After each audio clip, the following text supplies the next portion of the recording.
2016. I was in Guinea-Bissau. Okay, yeah, you went out there. Yeah, I was out But it was a there. nice little group. It's a great series. Yeah. You know, our little. You know what? I have to run. I have to run. Really, it's gotten really quite good. I mean, I ran this thing. I did a seminar. I mean, I presented this about a month ago and got feedback and stuff. But we've hired a number of really good comparative literature people, Portuguese. Yeah, we have 2 people that work on Lower America. So, not anthropologists. Yeah. But we know we hired folks, you know. Yes. Yeah, yeah. So she's in that. So, and then Kristen, do you know Kristen Phillips? She's fabulous. She just did she has a book we just. Yeah, so she's, yeah. We're trying to get, we'd like to get her through. So she's a lecturer. Husband. And the college one. College one. Got it. And I can see that. Yeah, I can see You can why. still do it. It's Oh, you can do it. You have to advertise it. Then, but if you advertise or associate with that, there are a lot of Excuse me. Yeah, sure. Yes. Hold on, you don't want to No, it's real brief. Right. Yeah, what's up? I'm on camera. Are you introducing panels and they coming up? No, I'm actually the speaker. The chair just ran out to go to the bathroom. He'll be right back. So they're going to be introducing. He's going to introduce me. Okay, He's going to introduce me. Cool. That's all I need. And that's Thank you it. very much, sir. Hey, your name, by the way? Peter. Peter. You're Renard. Okay, good. Thank you. Hey, man. How are you doing, Lee? Good. Good to see you. I was hoping to see you, man. Oh, yeah. How's your trip ended up well in Germany and all that? I'm waiting for you to come to Atlanta, man. I mean, you got family, right? My son is here. I haven't seen him tomorrow. Yeah, nice. The school's here. So Yeah, you got reasons for coming. Yeah. So if we threw you on the seminar series, then you'd speak if we got a date for you? Okay, yeah. Yeah, we'll do something next year, yeah. all right, you'll be fine. Yeah.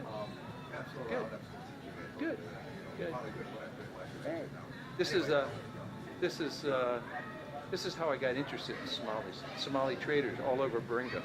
That's how I got it. Yeah, it was all traders. Anyway. All right. Good seeing you. Yeah. Good to see you. Yeah. Hey, how are you? I'm good. How's it going? Yeah, I know. So 12:30 talking. Everyone's probably starving. Yeah, good. No, Yeah. I just arrived and I got my lunch. I have to say.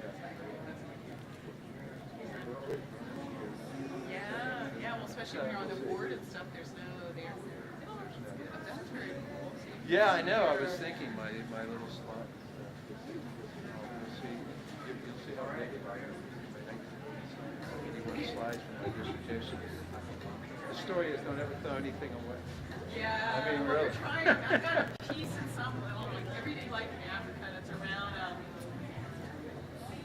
kind of dances between Moran and stuff. And I have an old what was a slide that became a print. And But you it's can not get high it. resolution. I'm like, Get it I don't know if scanned I- or yeah, but yeah, there's. but I don't know if I can find the original slide again. We're just too old. The technology's I not know. there. How is the Dean stuff going? You like it? Brandon seems like a great place. It's a great. Yeah. I didn't realize Anita Help was there. Yeah, she's great. Wow. It's fun, Yeah. it's a different, it's a Yeah. challenge and a change. I like the scale of it. How are you? How you doing? Hello. How's it going? Haven't- How are you? haven't greeted Good to see you. So, you've made the move too, huh? Okay. There, Okay. I'm still formally at Rutgers. You are. Started Okay. work this fall, Okay. research leave this spring. Oh, nice. I'm actually retired. Oh, you are? Oh, wow. Okay. Yeah. 5 years. Yeah, I was going to say. Yeah. Yeah, for those state things or, yeah. I mean, I have friends that were at Indiana University and after about 65, it was no point staying on 66 because they had so much of this pension and all that kind of stuff. It's just not worth it. So then I actually formally start teaching at Brandeis next. So, okay. Great. Good seeing you. Good. Yeah. I'll see you guys sometime up there because I have a daughter that teaches at Andover.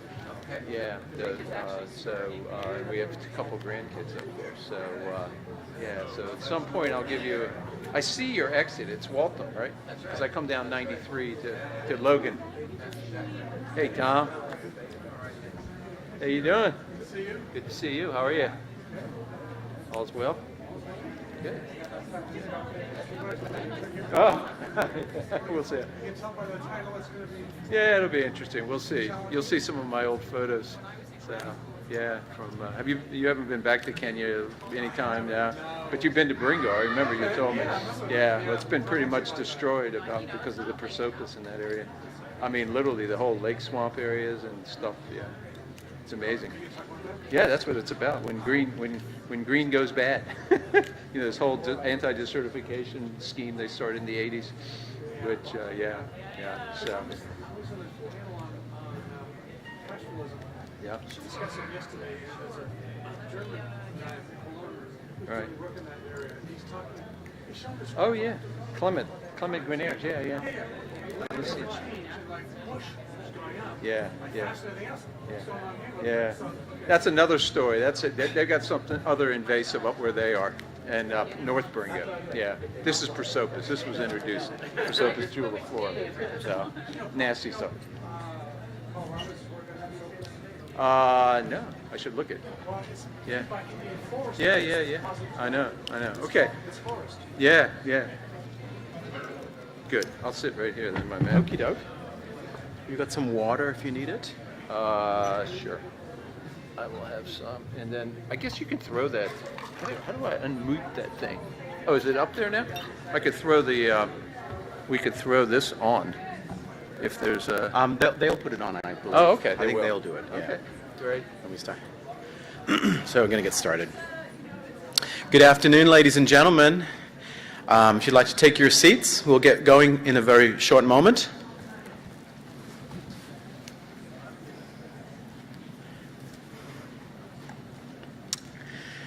Good afternoon again. If you could take this moment to take out your phones and silence them, or preferably turn them off, that would be marvelous. Okay, that's the fascist in me, done and put to bed. My name is Benjamin Lawrence. I'm the editor-in-chief of the African Studies Review, and I also have a new title this year. I'm Deputy Undersecretary for Troublemaking, according to Suzanne Moya-Bazet. I am very pleased to be introducing our African Studies Review Distinguished Lecture for 2018.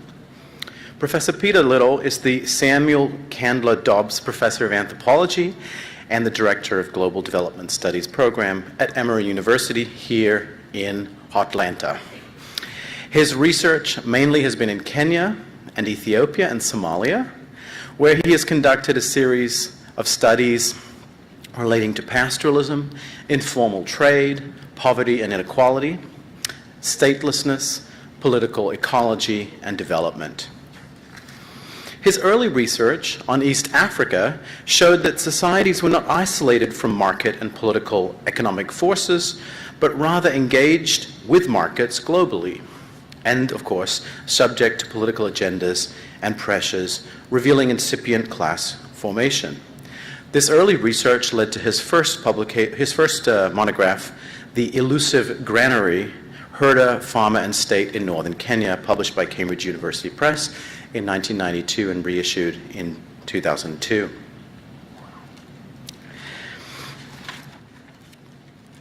Dr. Little's interests in pastoralism and trade drew him to a second book project on trade and Somali responses to statelessness in the 1990s and 2000s. Rather than widespread anarchy and doom and gloom, he found that segments of society and the economy were thriving. This led to his 2003 book, Somalia, Economy Without a State, published by Indiana University Press and James Curry.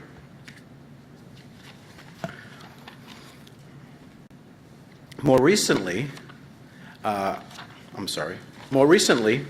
his commitment to longitudinal study of the same communities and regions has enabled him to delve deeper into social and economic change, resulting in his most recent book project, Economic and Political Reform in Africa, published by Indiana University Press in 2014.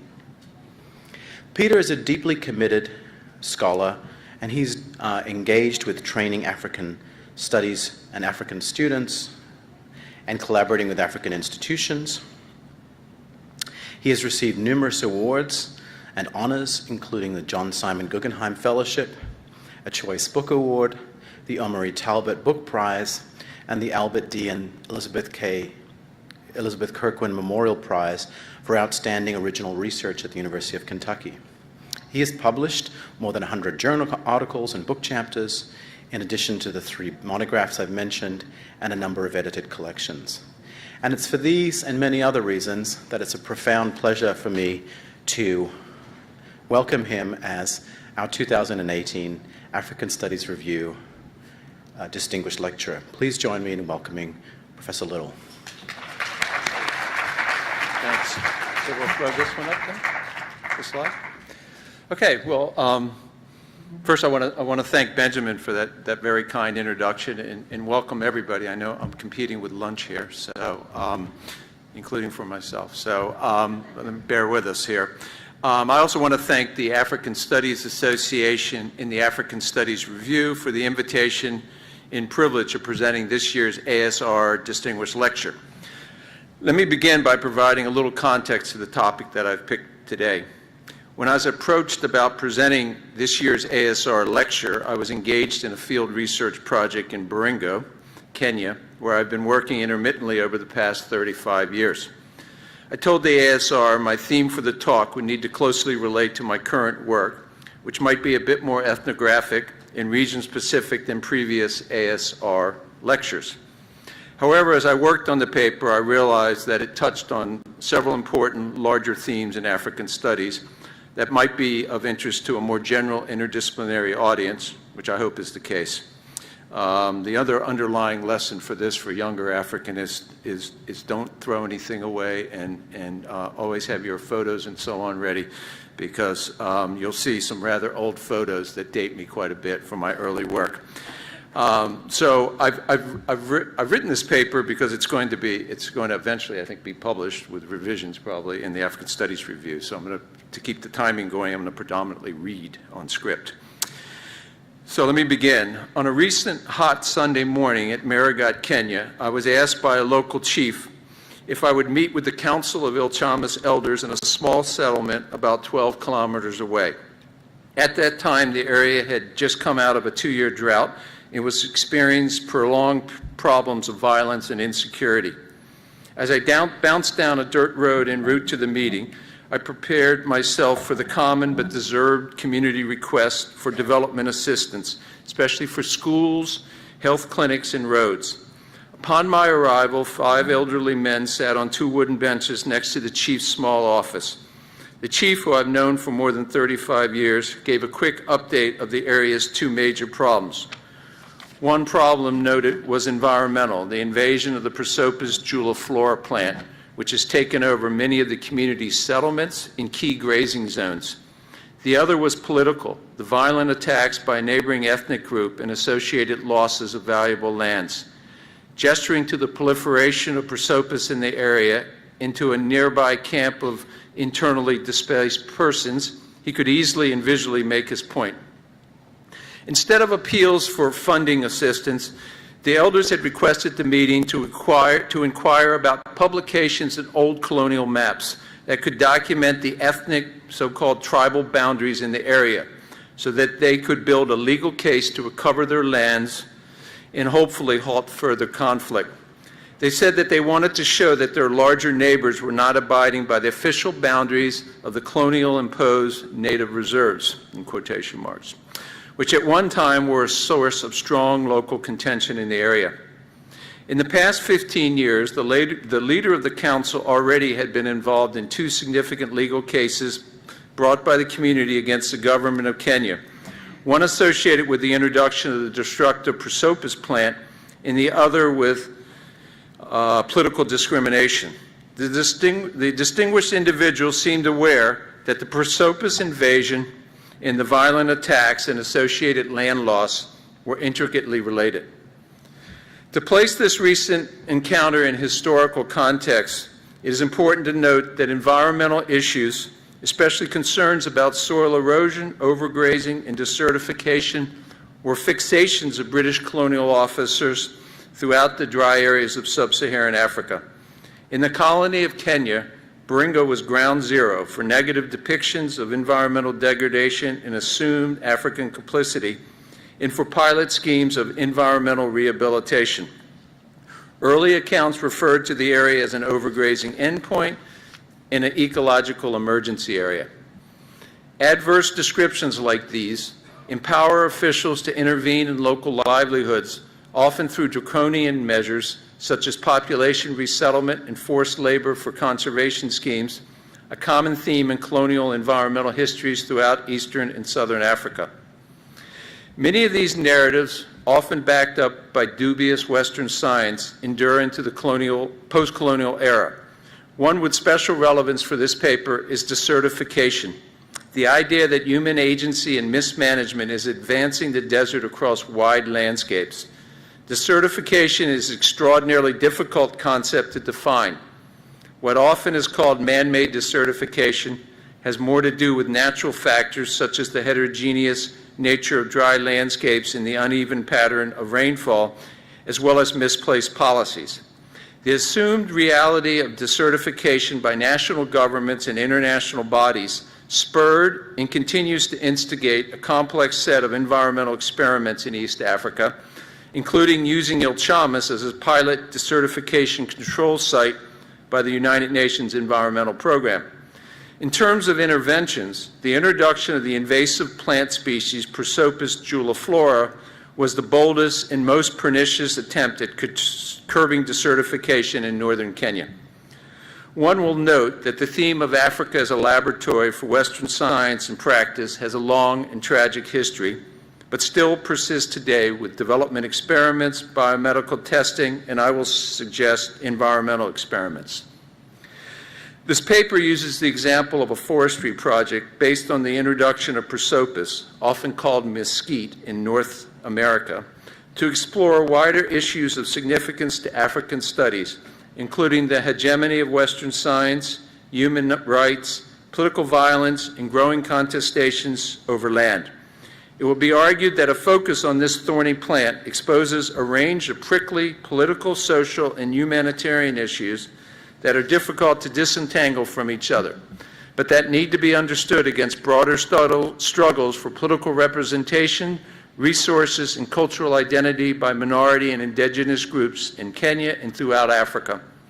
By drawing on my own long-term research in the area, the paper employs ethnographic, archival, and visual materials that demonstrate the broad regional and national political ramifications of what was initially conceived as a non-political intervention at greening the environment.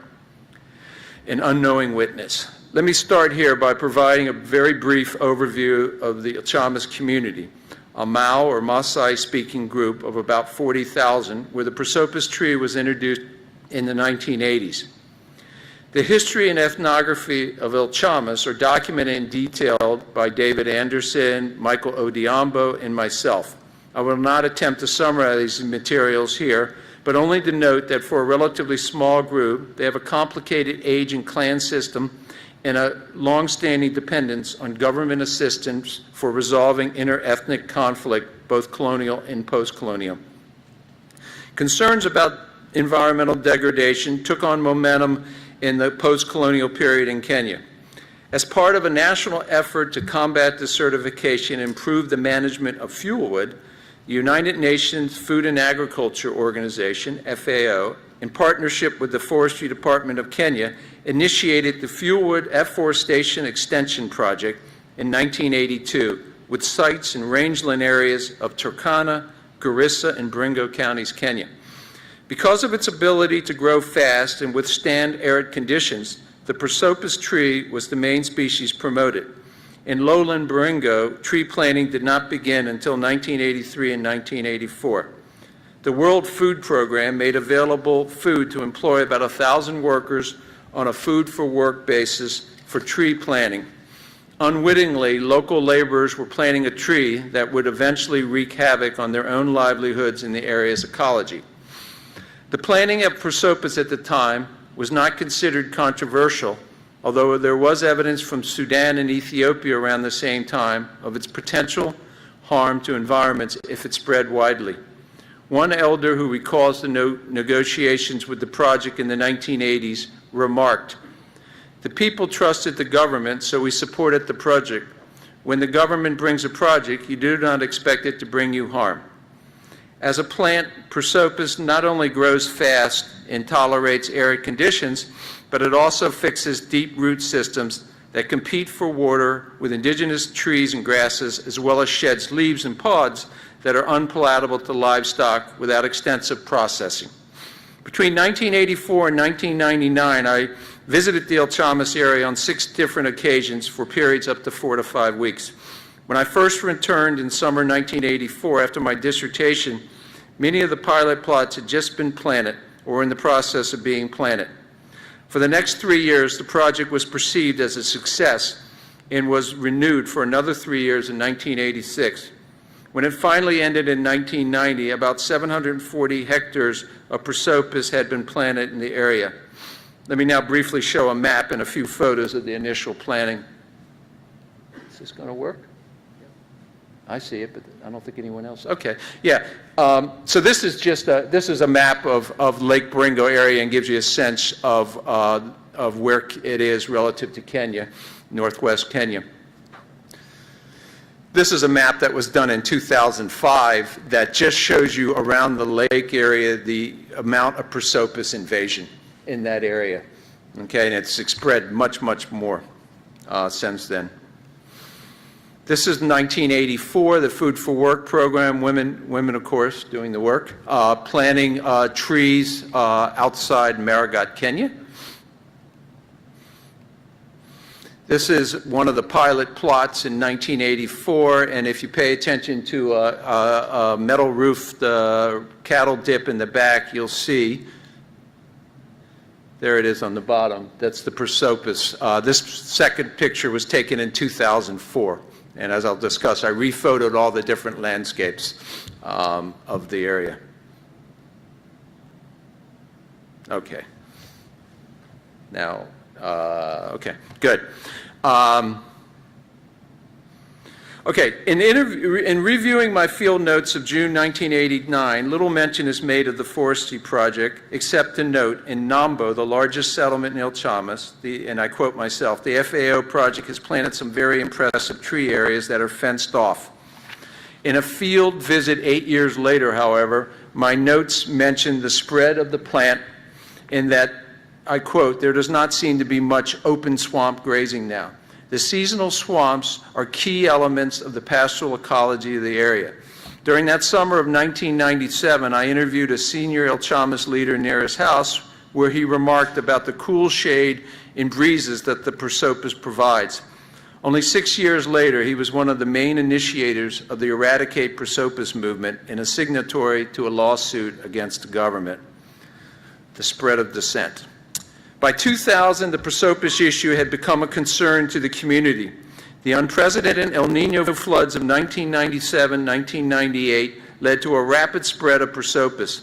My field notes from 2003 and beyond continually reference the prosopis problem.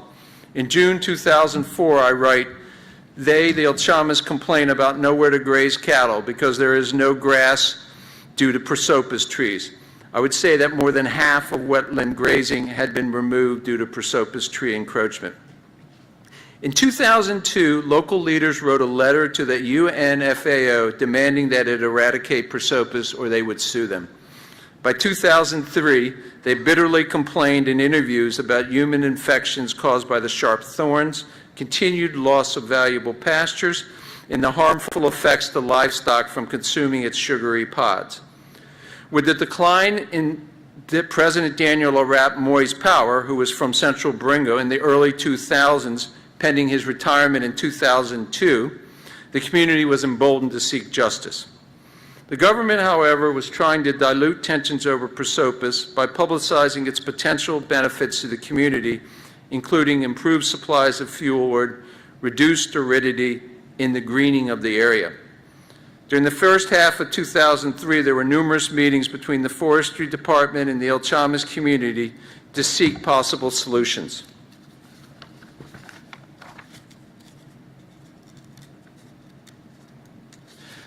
To document the many visual changes in the area, I took photos in 2004, not to take photos of the Prosopis landscape, it just kind of popped in. I took photos of the same landscapes and structures that I had photographed 20-plus years earlier. What was clearly evident from the photographs was the effect of Prosopis on the environment. Photos taken later on in 2007, 2008, and in 2017 to 2018 show that ecological damage continued unabated. The community also had experienced massive river and lake flooding at least 4 times since 2002, with the spread of Prosopis partially to blame. What had once been an open landscape with patches of acacia trees was now a mass of gnarly, bushy trees subject to damaging floods and of little utility for a livestock-based economy. As will be discussed below, the photos showing pre- and post-Prosopis landscapes were of great interest to community leaders in their legal struggles for justice. Here are the before and after photos. So this is just a landscape. Now I'm dating myself from my dissertation, 1981, a grazing area. This is the same general area, 2004. Okay, and you can tell with the mountains that it's the same area with the Prosopis. There's another 1980, and that's the swamp there in the background, which is a highly productive grazing area. Another shot of it. And there's an El Chamas herder in 1980, standing out in the wet season with his animals. And this is the same general area in 2004, and you can see a little person way in the back on a bicycle going down that road to give you a sense of how much it had overgrown. This is a shop in the little center of Nambo. This is the extreme dry season, the drought of 1980, so it is dry. And then this is the same shop. Okay, so you can see it's taken over even the business. And this is from 2004. This is not from 2018. So this is 2017, a flooded out area of roads covered by Prosopis, and this is the main road to Nambo that's been kind of encroached on 2017 by the Prosopis. Okay. Okay, we will sue. In 2003, it was ruled that FAO, as a UN organization, had diplomatic immunity and therefore could not be subject to a lawsuit. In a testimony to the government's National Environmental Management Authority, NEMA, the FAO deputy representative at the time claimed that they worked at the invitation of the Kenya government. I quote, "FAO never engages in a project that is not requested by member governments. In this case, the Prosopis project was requested by the Kenya government, and all that we did was channel the project's finances to Kenya from the Australian government." The consensus after this response was that the community had to take the government to court to resolve the Prosopis problem. By 2004, the government was increasingly aware that the community might seek legal action, and thus it began to finance studies and workshops about how the Prosopis problem could be resolved. Accusations were flying around as to who was responsible for introducing the invasive plant, with the government avoiding blame. In fact, they even went back to the 1930s, blaming some of the colonial grazing schemes, and who should be responsible for dealing with it, including any financial compensation to the community. The government, with support from FAO and other donor agencies, embarked on a multi-year initiative to identify ways to manage the tree for the benefit of the community and the environment. In 2004, the community sought legal counsel from the only El Chamas lawyer in Kenya. A formal complaint was first taken to the government's, to NEMA, the Environmental Regulatory Agency. The goal was to demonstrate the toxic nature of the plant and its negative impacts, as well as to provide the groundwork for a legal case against the state if it became necessary.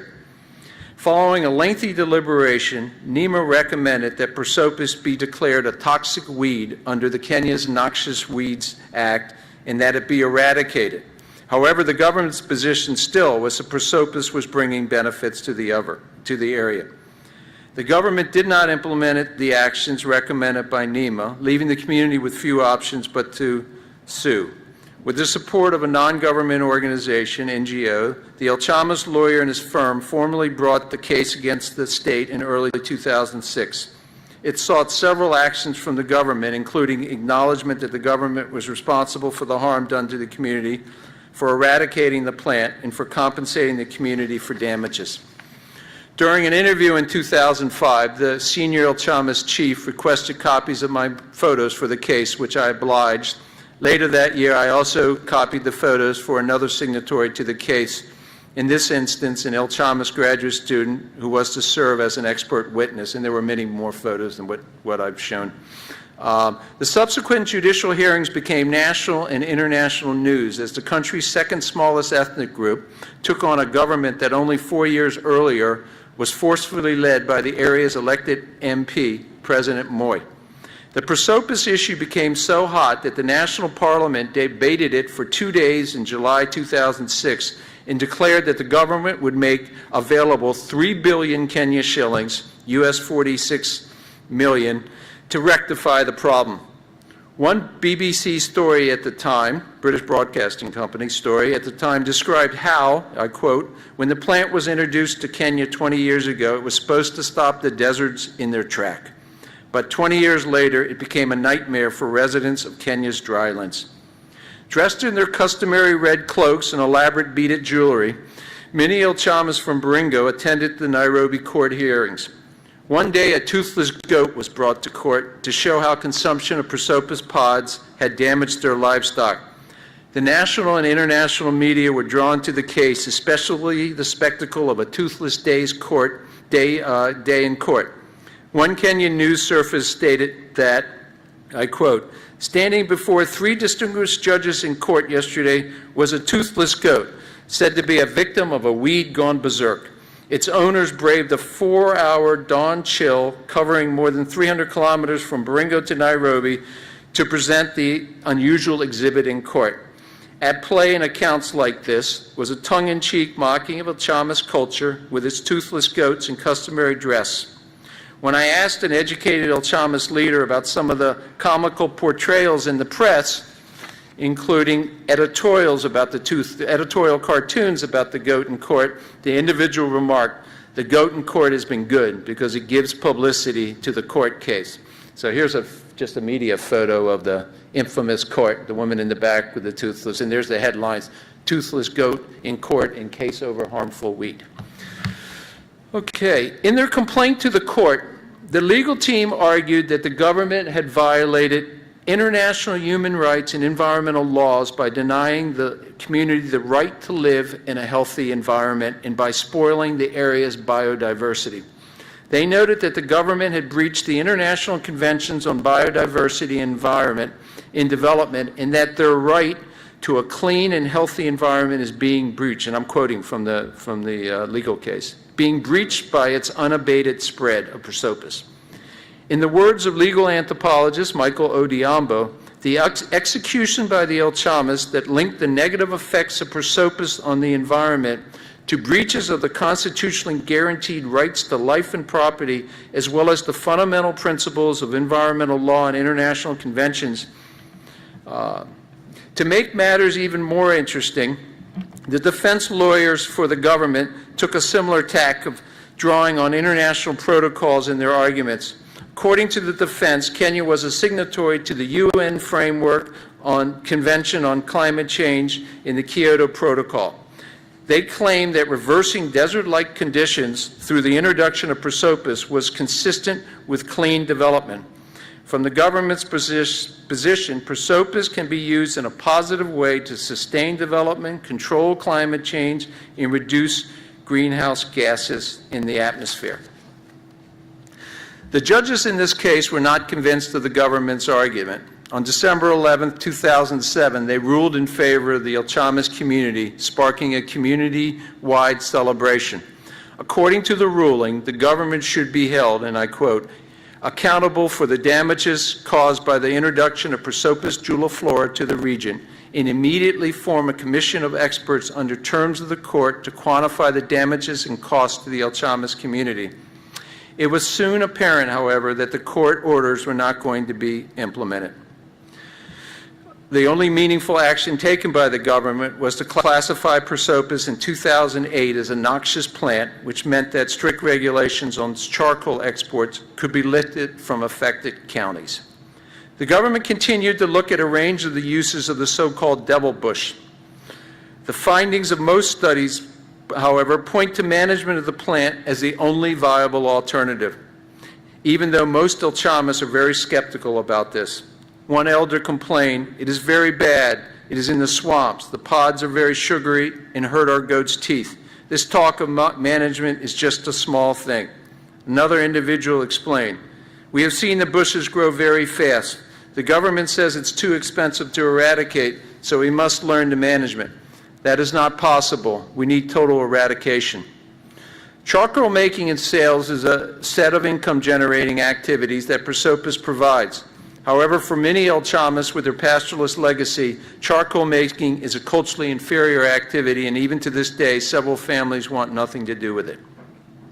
The government to this day still makes references to how Prosopis holds it to certification in the area, increased vegetation cover, and provided a source of income. When questioned about these claims, one El Chamas elder explained, "We would rather live with sand than to have our livestock die from this problem. Who will speak for us?" Around the same time that major concerns about Prosopis were expressed, the community also began to explore the possibility of petitioning for its own political constituency in Central Baringa. Once again, the timing coincided with the pending retirement of the former MP of Central Baringa, President Moy. The need for political representation took on a special urgency with the Prosopis problem. Many individuals who I talked to talked about the Prosopis controversy and the need for an MP. One individual remarked, "We have not had the MP to let the country know about our problems and to get the funds to do something about it." The El Chamas lawsuit against the government was formally filed in March 2004. The Constitution at the time allowed for a minority indigenous group to have a designated political representative, such as an MP, if it could be shown that the community is discriminated against under the current electoral system. The same El Chamas from the Prosopis case was involved in this, but the lead attorney was Kenya's leading human rights lawyer.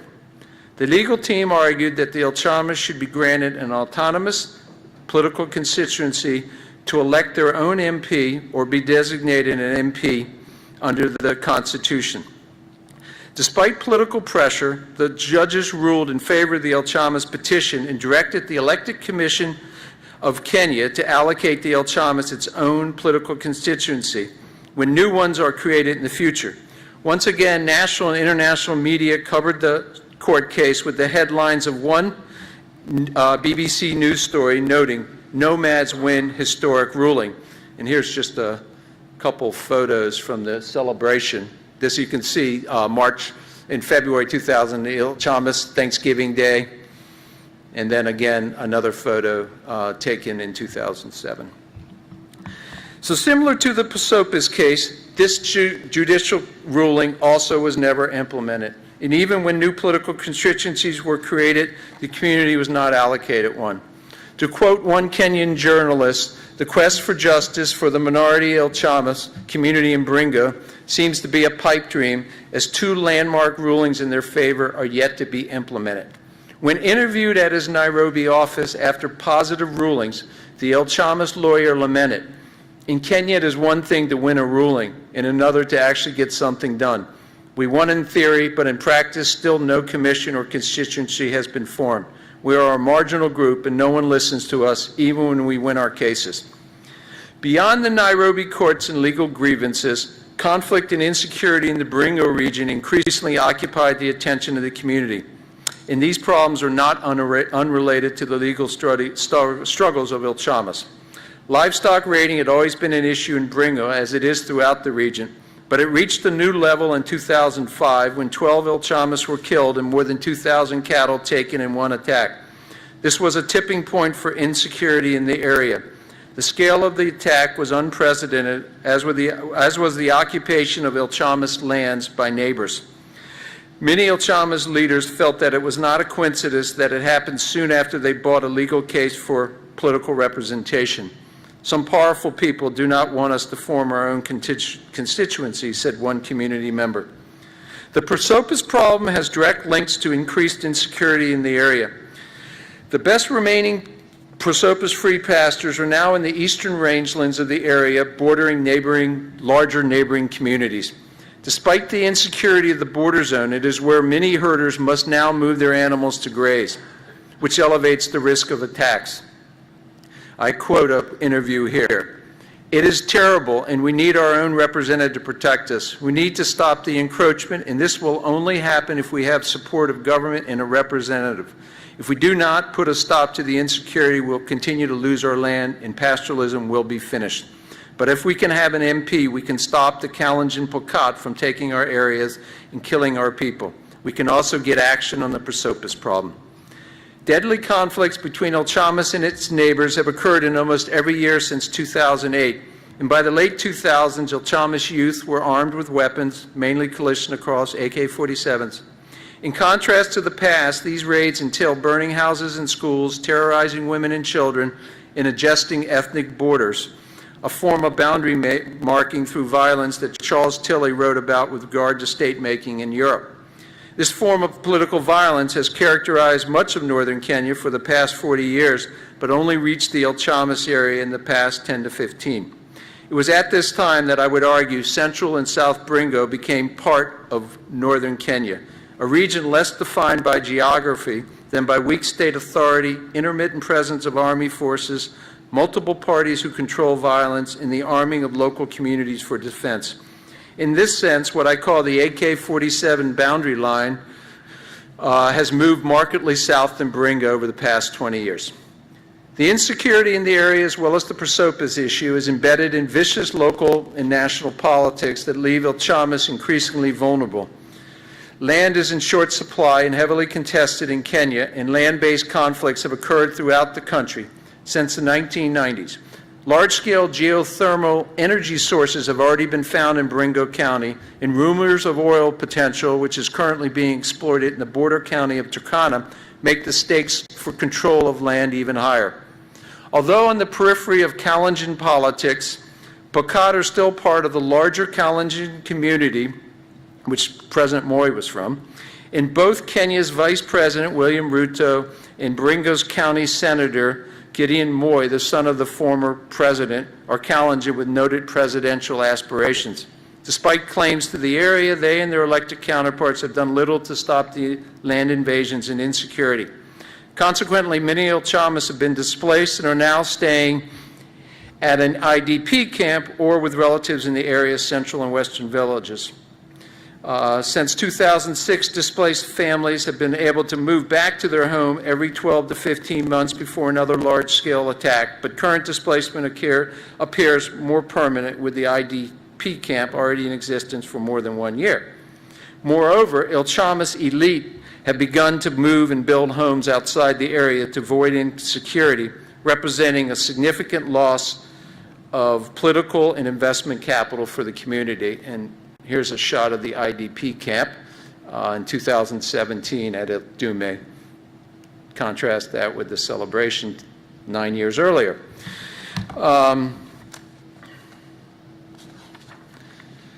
Heightened inequality and poverty. The two legal cases have amplified the glaring inequality in the area and in Kenya generally, which has one of the highest levels of inequality on the continent. Without sufficient livestock, charcoal making has become an important income source for increasingly large numbers of poor in the area, especially widows and female household heads. Those Il Chamas who have been able to attain education and acquire salaried positions outside the area, and many of the elite families have done so, are buttressed against the destruction caused by Prosopis and insecurity. With increasingly large numbers of youth, especially young males outside the area, minimal numbers remain to protect against land encroachment and violent raids. Those individuals with salary jobs outside Baringo regularly remit money to family members in the rural areas and until recently often invested in the area. These revenue flows represent a significant source of survival and investment capital for the area, but are threatened by the area's problems. With decreased grazing land due to prosopis and ongoing insecurity, many educated elite are rethinking investments in the area. One wealthy individual with a senior job in Nairobi wonders if there are any good investments left in Baringo, or whether in livestock or anything else. And then there are a number of leaders that have talked about in interviews with me about the need to keep their assets in Baringo, and that the big tragedy is so much investment is outside. Although many Ilchamis are investing in real estate, already many Ilchamis are investing in real estate in Marigot Town and in neighboring Nakuru district, where land prices increased by more than 12% per year during 2012-2017, a pattern not unusual in urbanized areas of Kenya. Those elite families with land and investments outside Baringo believe economic opportunities are better and more secure. This troubling trend also exposes the widening socioeconomic gap between rural Ilchamis and those living outside in or near large cities. When asked about this pattern, one elder complained to me that there are many educated in Nairobi, but the educated are not helping the community. Those people in Nairobi are disconnected from the community. This increased disconnect between rural northern Kenya and urban Kenya does not bode well for possible political gains in the future, since those urban Ilchamis educated have the most political capital and connections. Thus, along with problems that have been identified, prosopis and insecurity also may be contributing to increased divisions along class and rural dimensions. Even the Nairobi-based lawyer, who was the lead attorney in both cases, has fallen out of favor with his own community. At an elaborate ceremony in 2007, he was awarded special elder status for his legal work. But in August 2016, he was publicly cursed by many of the same elders, an event that also was widely reported in the local media. It was noted that the community feels swindled by their own lawyers, who took advantage of their illiteracy and sought payments from himself. One prominent elder complained to me that the system is corrupt. We had two rulings, the constituency and prosopis ruling. What happened with the money? The prosopis and political constituency cases has sparked the political ambitions of several Ilchamis elite, including the Ilchamis lawyer, who view the creation of a political constituency as an opportunity to be an MP. To be elected or appointed to political office in Kenya, including at the county level under the new 2010 Constitution, comes with extremely lucrative economic benefits, including exceptionally high salaries and living allowances that, according to one estimate, make elected officials in Kenya among the highest paid in the world, measured as a percentage of the country's gross domestic product. The positions also come with the capacity to reward clients and supportive communities with jobs and development projects. The competition for political office, as well as the government's waiting game over the court rulings, has diluted some of the demands for justice in both the prosopis and constituency cases. Their concern with prosopis removal by the elite and compensation is less urgent than it was 10 years ago, although the related issue of political representation remains a key issue for them since they could benefit from it. Those in the rural areas, in turn, continue to live with the hardships of prosopis, insecurity, and poverty. Conclusions. The introduction of a thorny, quick-growing plant to combat perceived desertification instigated a plethora of problems and issues that echoed and continue to reverberate well beyond the small Ilchamis community. Africa is full of development and environmental experiments that disguise the politics and potential violence behind technical interventions, a point that James Ferguson made more than 25 years ago. As Peluso and Watts have shown, political interventions under the guise of green environment and conservation goals have a record of violence and dispossession around the world. In Africa, they've been associated with militaristic anti-poaching units, green land grabbing on an enormous scale, green energy projects that displace large numbers of families, and wildlife conservation areas that criminalize herders and farmers on their own customary lands. All of these symptoms are found in northern Kenya and increasingly alienate the region from the rest of the country. In the El Chamas case, the original intentions of a forestry project may not have been political, unless you think the settlement of pastoralists is a political question, because that was also underlying it. I won't go into it. But it has since been imbricated with power struggles and violence. The government's unwillingness to deal with prosopis and insecurity problems in a sustained manner reflect larger political agendas. The prosopis and related problems in El Chamas expose a national political culture where the government forms commissions, makes promises, and judicial victories occur in state courts, but where politicians pursue personal agendas that leave communities to fend for themselves. Sounds like our current government now, by the way. The use of litigation as a strategy to gain a political voice against injustice is increasingly pursued by El Chamas and other indigenous groups in Africa and elsewhere.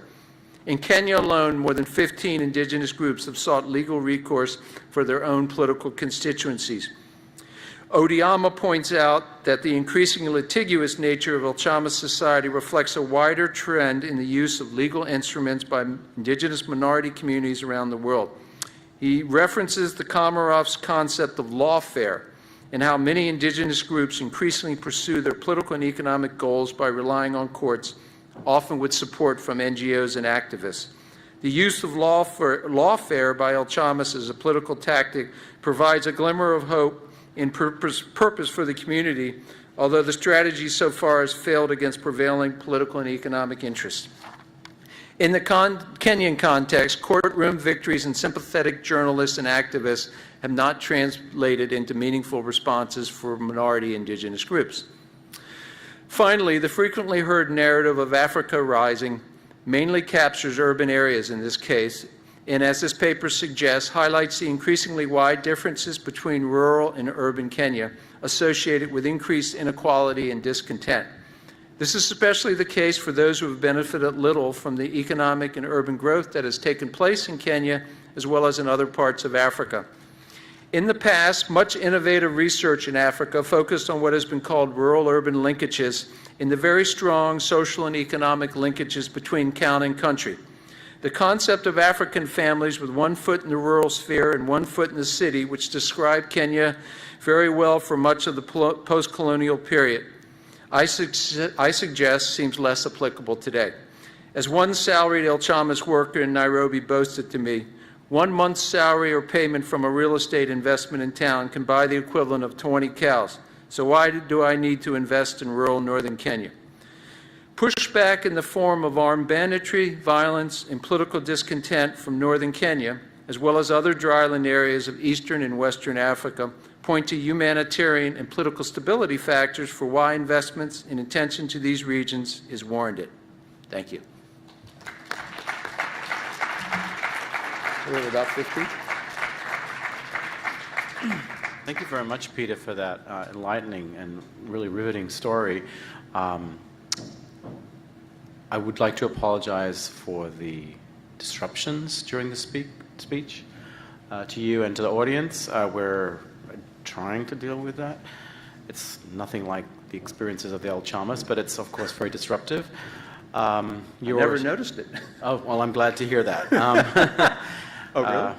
But of course, as I was sitting here listening to you, of course, I couldn't help but think about the latest experiment of genetically modified mosquitoes being released into Burkina Faso that was announced about a week and a half ago.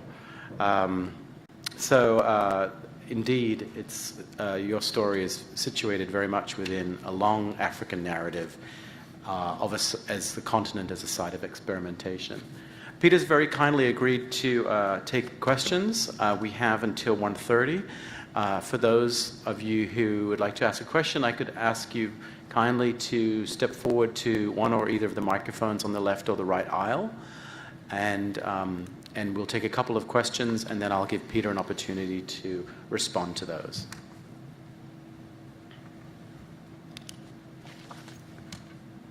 If you could please go to one of the microphones on either side. There's one over here on my right, and there's one over here on the left.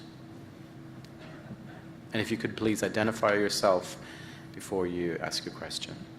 My name is Deirdre Lepin, long-standing student of Africa and Nigeria especially.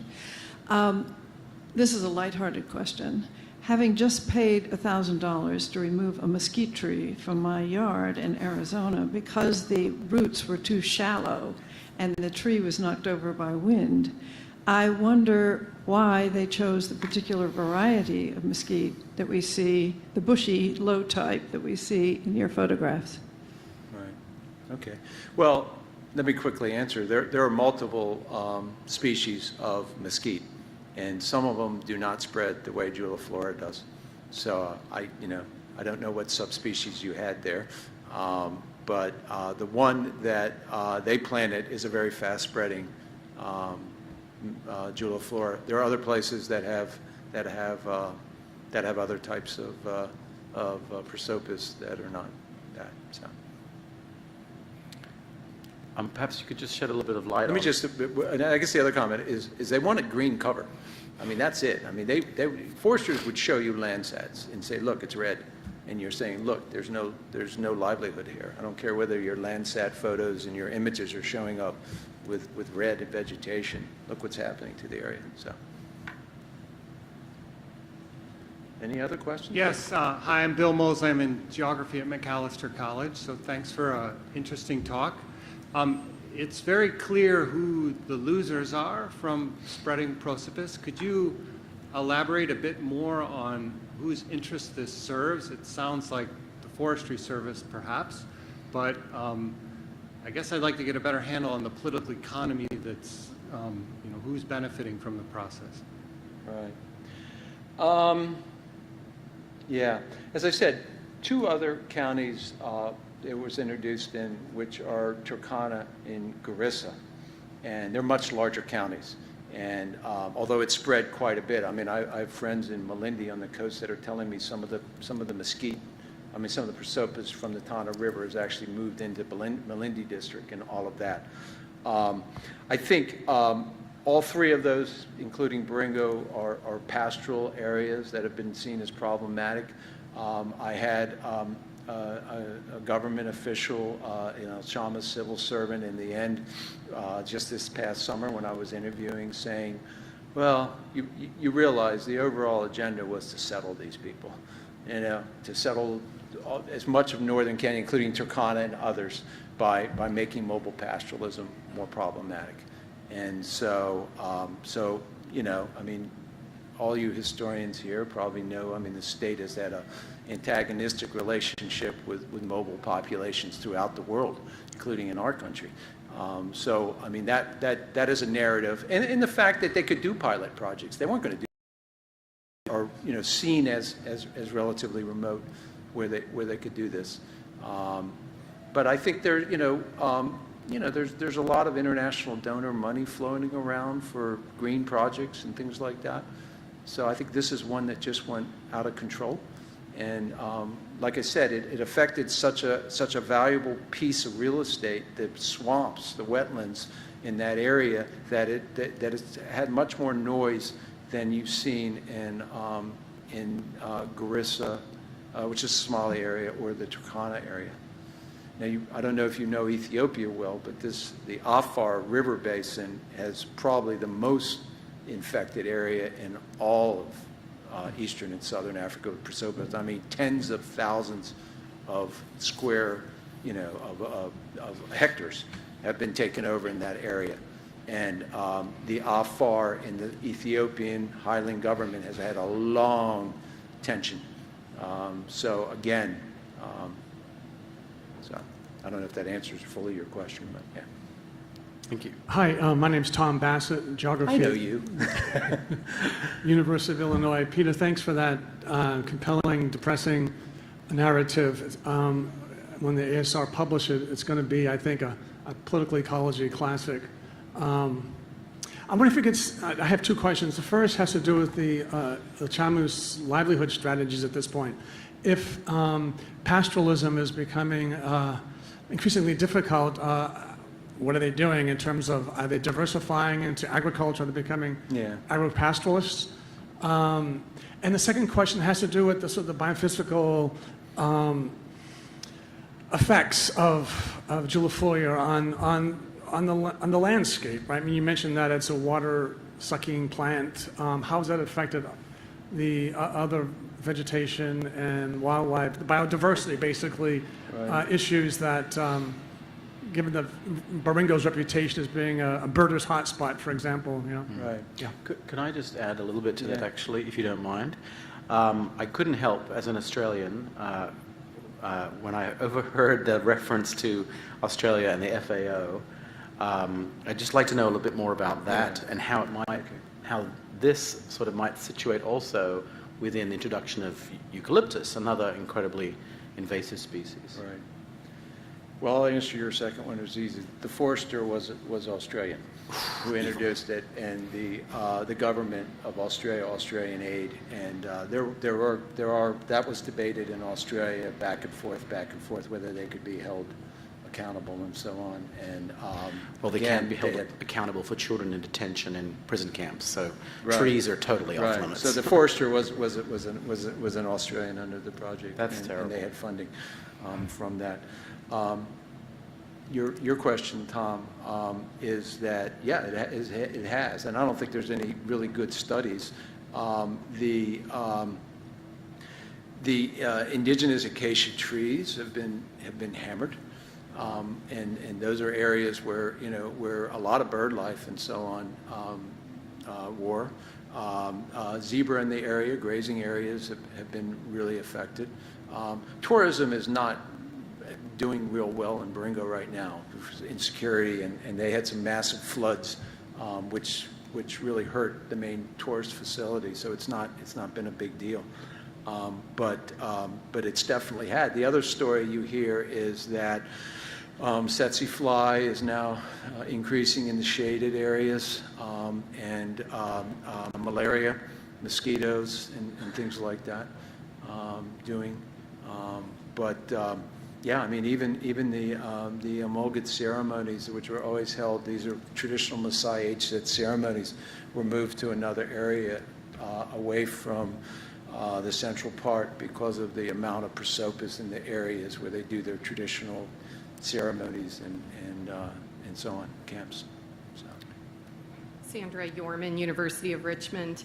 I'm just curious as to when the prosopis planting stopped. And did it stop because of the consequences of it, or did it stop because the funding for a specific project simply stopped? It stopped. It was the end of the project, right. basically. And then when you look at other countries, you mentioned Ethiopia, what was happening in the Afar areas. Right. And have other countries, I mean, are there any mitigation projects going on? Has this been handled differently in other countries? And could you discuss that a bit? Yeah, I mean, in Ethiopia, and I think the U.S. aid and government has funded some fairly large land. It's very expensive. I mean, it's kind of like, it reminds me a little bit of Sisal in Tanzania and stuff. You need to bring in mechanical, once they get that big, you've got, I mean, they've got, in Afar, they're using bulldozers and earth-moving machines to bring it up and so on. But yeah, there are efforts. The other one is, you know, India, and I'm not sure whether it's Girolflora or not, but the population density is so much higher in those areas. So, you know, if you're permanently settled, you're continually competing. But if you're a seasonal pastoral area, you know, your encroachment is there. There's a lot of invasion of different things in Kenya of different species, yeah. So yeah, there have been efforts, but they're expensive. There was a study that basically said, a donor-funded study that basically said it's too expensive, make them think that they can manage it. So we have time for one very quick question and answer. It's a quick one. Juliana Fabenyi, NC State. What is the population that has been affected in numbers? And do you know whether this project has affected the life expectancy of the people living in the region? Yeah, that's a very good question. The central Baringo is, because it's not just El Chamas, there's surrounding Tugan areas, it's probably been around 60,000 in that basis. But this is a pretty dispersed, settled area that have been affected. In Somali, in the Garissa and Turkana counties, I'm not sure. What's happened with life expectancy is a great question. I really don't know. And I don't know if there's, I don't know what type of data that would, if it was be disaggregated to the level that would allow that. I don't know if it exists, but I just hear stories. I mean, you know, the area is getting poorer and poorer. That's the other thing. And so. Well, I'd like to thank you once again, Peter, and I think for me as a historian and for many others in the room, it's a reminder of how valuable our own research notes can be, even decades later, and why we must all archive our own papers or ensure that they're preserved for future generations for research, photographic evidence as much as written notes. So please join me once again in thanking Peter. Thank you. And Thank you very much. on behalf of the African Studies Review and the African Studies Association, it's my pleasure to present you with this plaque to memorialize your keynote lecture. Thank you. Thank you. Thanks. Oops, someone go ahead. Thank you. Thanks Yeah. so much. Yeah. Great. Thanks. Let's eat. So what is